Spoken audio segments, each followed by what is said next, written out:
38번 표본에 관한 설명으로 옳지 않는 것은 1번 표본의 크기가 클수록 시간과 비용이 많이 든다. 표본 하나 있을 때보다도 10개를 뽑는 것이 시간과 비용이 많이 들겠죠. 그 다음에 2번 신뢰 수준을 높이려면 표본의 크기가 커져야 한다. 그렇죠. 한 개에서 표본 추출해서 하나를 통계내는 것보다도 10개, 20개에서 뽑아낸 것이 신뢰 수준이 높아지겠죠. 자, 3번 표본의 크기가 증가하면 표본 오차도 커진다. 이건 아니죠. 표본의 크기가 크면 클수록 이거 전수조사 가까웠기 때문에 표본 오차가 아주 작아지죠. 모집단이 이질적인 경우는 표본의 크기를 늘려한다. 그렇죠. 동질적인 경우에는 표본 크기를 하나만 내면 추출하면 되겠지만 이질적인 것은 각자 A, B, C, D, E 다 뽑아내야 하기 때문에 표본 크기가 늘려하는 것이 맞습니다. 같은 표본의 추출 방법을 사용했다면 표본의 크기가 클수록 대표성이 커진다. 하나의 표본 추출하는 것보다도 10개, 20개를 뽑아내는 것이 표본의 대표성이 커진다는 얘기죠. 그래서 정답은 3번이 되겠습니다. 자, 그러면 여기서 구체적으로 표본 추출과 표집 관계에 대해서 이야기하겠습니다. 이 부분 전체가 모집단이라고 하죠. 모집단이 연구하고자 하는 모든 것, 집단. 모집단이. 그 다음에 여기서 뽑아낸 것을 표본 추출이라고 하고, 이 뽑아내는 추출을 갖다가 방법을 받는 표집이라고 하죠. 표집. 그래서 여기서 표본은 10개가 되겠죠. 표본의 수, 표본의 10개. 표본의 크기가 10개. 그 다음에 여기서 표집에서는 표본이 2개, 5개죠. 5개. 5개 되기 때문에, 이 5개보다는 10개가 대표성도 있고, 시간과 경비도 많이 들고, 그 다음에, 정확도가 높이겠죠.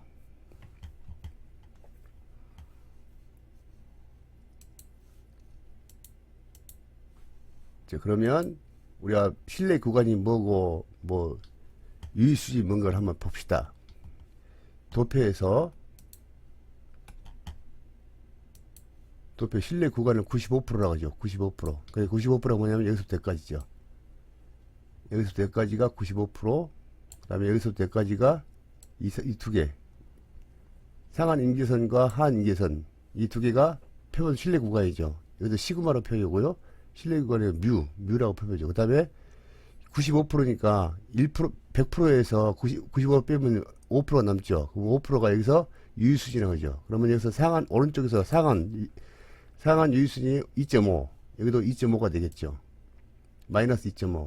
그렇게 실리구간 이렇게 표시고, 실리구간 95%라는 것은 뭐냐면, 100번을, 조사를 했는데, 95%가 같은 값이 나오고, 그 중에 5%는, 엉뚱한, 전혀 정답이 아닌 것이 나온다. 그래서 이것은 기각, 버린다. 그거거든요. 그래서 신뢰 수준이 95%라는 것은 주로 어떤 얘기냐면, 100번을 연구했는데, 99번이 나온다. 그게 아니고, 100번을 연구를 했는데, 95번이 똑같은 똑같이 결과값이 나온다. 그런 뜻이거든요.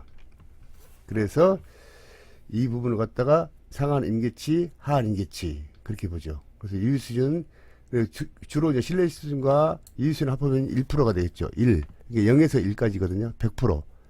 이게 모든 신뢰 구간은 100%라는 것이 있을 수가 없다. 그죠. 예를 들자면, 우리 순금 100%라는 게 없잖아요. 99.9999%가지 순금 100% 그런 말은 없잖아요. 그 제조 과정에서 0.001%도 먼지 한 톤으로 들어가면 순금 100%가 되진 않는 거와 똑같습니다. 그래서 신뢰 구간 100%라는 것은 있을 수가 없죠. 이게 주로 95%만 사용하는데 거기서 플러스 마이너스 3%를 일반적으로 사용하고 있습니다.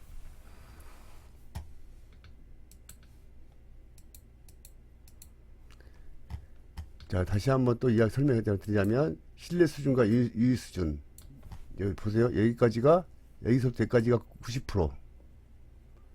신뢰 구간이 90%다. 예. 그래서 여기서는 채택이 된다. 그 다음에 여기서 90%인데 10%. 10%인데 여기서 여기까지가 5%. 10% 중에서 5%. 되겠죠? 그 다음에 95%라는 것은 여기서부터 여기까지고, 여기서부터 여기까지가 95%. 여기서 95%. 그 다음에 임계치.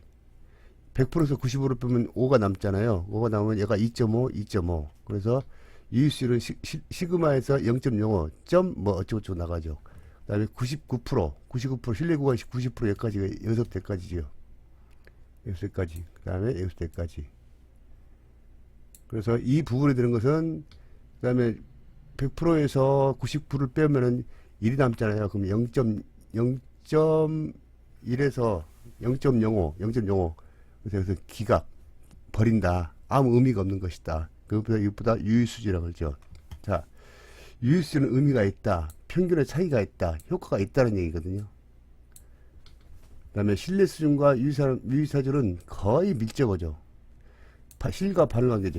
신뢰 수준과 유의사는 실과 반응 관계인데, 그, 순금 100%가 없듯이 유의수는 항상 존재한다는 것이죠. 즉, 다시 말해서, 신뢰 수준 플러스 유의수는 100%, 1, 즉, 0.0%에서 100% 사이, 혹은 0에서 1로 표현한다.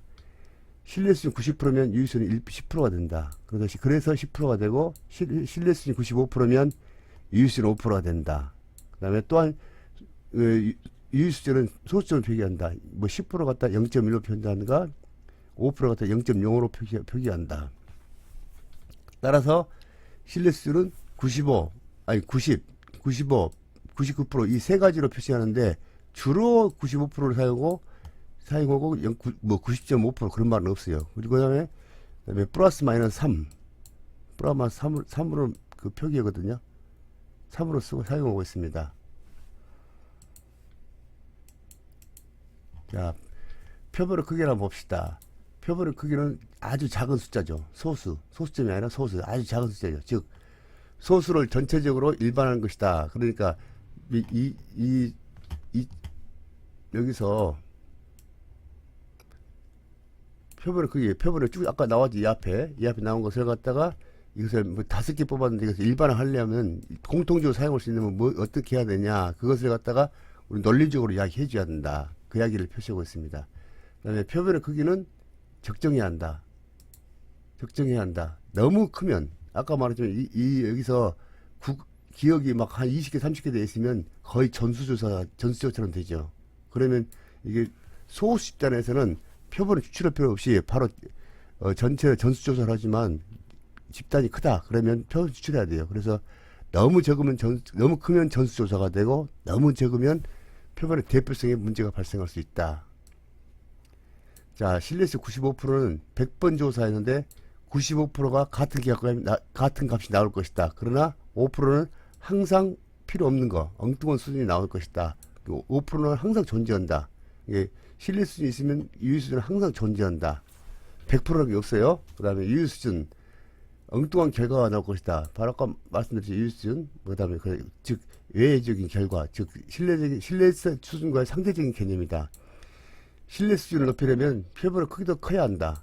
자, 이게 기억이 하나보다는 5개가 더 신뢰성이 높아지겠죠. 기억이 뭐 5개보다 10개가 많아지겠고. 자, 그렇죠? 그 다음에 우리가 항상 했거든요. 변수는 무엇이고 변이 뭐고 변량은 뭐냐. 거의 같은 뜻이다. 그렇게 보시면 되게요. 그렇지, 변인 따로 별수 따로 변량 따로 그러면 헷갈려서 공부를 못해요. 그래서 변수, 변인, 변량은 같은 뜻이다 보면 되겠어요. 이 통계학을 공부하다 보면 이 용어가 엄청 어렵습니다. 왜냐하면 왜 그렇게 어렵게 했는 건지 모르겠지만 아주 어려워요. 그래서 통계 공부가 굉장히 어렵습니다. 자, 표본의 집단성이 동질성이면 표본의 크기가 작아지지 않는다. 자, 예를 들자면 이게 동질성이죠. 자, 기억이 5개 기억이 똑같은 내용이잖아. 기억이 동질성이면 표본의 크기가 작아진다. 여기서 표본의 크기는 하나만 뽑아내면 되겠죠. 이 하나만 뽑아내면 표본의 크기 하나만 충분한데, 만약에 이질성이다. 기억, 니은, 디귿, 니을 이런 식으로 기억, 니은, 디귿, 니을, 미음 이런 식으로 이일정 집사 있다. 그러면 기억에서 뽑아내야 되고 니은에서 뽑아내야 되고 디귿에서 다 뽑아내기 때문에 표본이 이렇게 자연적으로 커질 수밖에 없죠. 자, 표본의 크기가 커지면 이 표본의 크기가 크면 오차 범위가 굉장히 좁아지죠. 여기서 뭐 5개보다는 한 10개, 20개 있으면 그 차이가 적어지죠. 그러니까 이럴 바엔 차라리 전수조사에 간다. 그러나 전체 모집단이 5,000명이 1000명이다. 그것은 불가능한 일이겠죠. 자, 그 다음에 표본의 크기가 작아지면 오차 범위는 커진다. 자, 표본의 기억 하나만 딱 뽑아내면 있으면 오차 범위, 이거 보죠. 이거 하나, 둘, 셋, 네 개 없으면 이 하나 갖고 온다면 이 비공간이 많아지죠. 그래서 오차가 범위가 커지는 것이죠.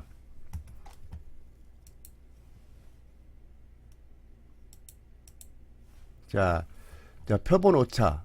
표본 오차가 또 표본 오차가 또 표집 오차라고 또 이렇게 이야기해요. 표본 오차가 뭐 하나만 되면 되는데 표집 오차라고 또 헷갈려요. 이런 그러니까 이런 통계 용어는 고유명사 아니고 일반 명사 일반적으로 누구나 쓰기 때문에 이 사람 다르고 저 사람 다르고 그렇기 때문에 근다고 해서 다 무시할 수 없고 그러니까 한 번쯤 알아들고 이게 정리할 필요가 있다. 그래야 통계 공부가 좀 쉽게 다가갈 수가 있죠. 그리고 또 표본 오차가 있으면 또 표준 오차가 있죠. 또 표준 편차가 있죠. 이거 같은 개념이다. 절대로 틀린다. 절대로 아니에요. 표본 오차가 다르고 표준 오차가 다르고 표준 편차가 다르죠. 확실히 구별해야 돼요. 그래서 이 시간에는 표본 오차이기 때문에 표본 오차만 일단은 알아두시면 될 것 같습니다. 그 다음에 실제 집단을 갖다가 모집단 혹은 모수라고 하죠. 모집단 하면 또 쉽게 아는데 또 모수는 뭐냐. 그렇게 하면 또 헷갈려요. 그래서 같은 말이다. 자, 표본 집단은 어떤 데는 표본 집단하고 어떤 데는 통계치라고 하거든. 그러니까 굉장히 어렵죠. 그래서 실제 집단과 표본 집단 차이를 갖다가 표본 오차라고 한다. 표본 오차. 이 실내 구간과 저 유희수가 그걸 빼면은 그 차이가 갖다 오차라고 그러죠. 자, 그래서 간단하게 우리가 간단한 표본 그 통계 용어를 정리 한번 해보겠습니다. 자, 시그마는 모수라고 그러죠. 아까 모수가 뭐였지? 모평균, 뮤 이렇게 표현하고. 자, 이렇게 표현하니까 굉장히 헷갈려요, 사람들이. 그래서 그다음에 모평균, 그다음에 시그마트, 모분산, 뭐 시그마, 모 표준 편차, 오메가, 표집단, 표본 공간, 오메가, 뭐 그런 식으로. 또 X, 표준 편차, S, 표본 표준 편차. 발음도 잘 안 되네. 하도 어려워가지고. S2는 표본 분산, X바, 뭐 이런 식으로. 이렇게 간단한 용어를 좀 이해했으면 좋겠습니다. 그래야 통계 공부하기가 약간의 좀 쉬운 부분이 있죠.